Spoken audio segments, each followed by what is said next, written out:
Now, kind of shifting a little bit to politics because yesterday was such a big day on Capitol Hill. As you know, the Congress, the House passed a $1 trillion spending bill.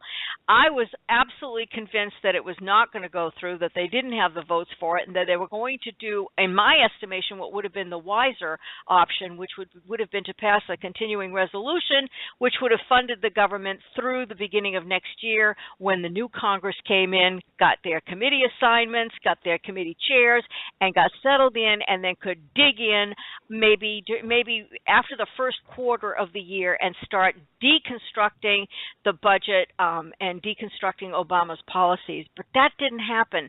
I was surprised. Were you? Oh, no, sweetie. No. As you know, I've been saying this for years. This is the core of why I declared the federal tax strike. The United States of America, the constitutional republic of the United States of America, no longer exists. I consented to paying taxes to the constitutional republic, the United States of America. When that ceased to exist, I can't pay taxes into this skid mark on the bath towel of history that is fraudulently going under the name the United States of America. It's not what it is. I cannot, and it's a false premise.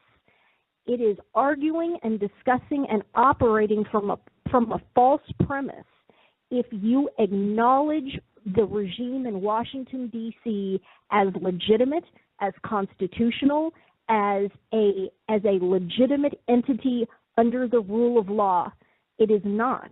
And so am I surprised by anything that goes on there? No. And I've been saying also this whole dynamic of, Democrat Republicans, you have to see this now.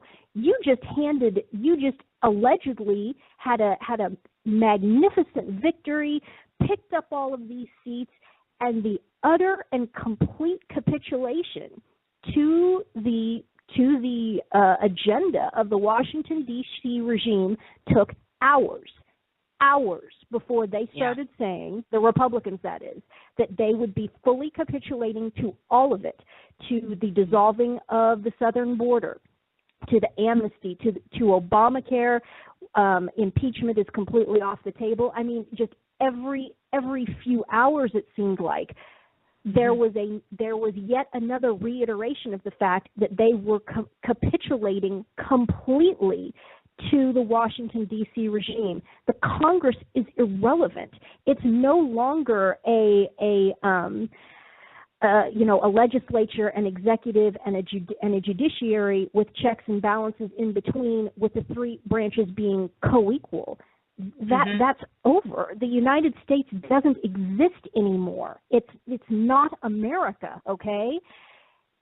What the Congress does, what any of them do, it doesn't matter. Orders are being given tyrannically by this cabal of just moral, degenerate, evil people, many of whom are coming out of that Columbia University claque. There's multiple sources and vectors. Many of it's coming through the financial system, of course, no question. But this claque, this oligarchy, are handing out these orders. There's no check and balance. The Congress is irrelevant. It's irrelevant. The whole Democrat-Republican, they're both criminal organizations. They are criminal. They're the mob. They are the mob.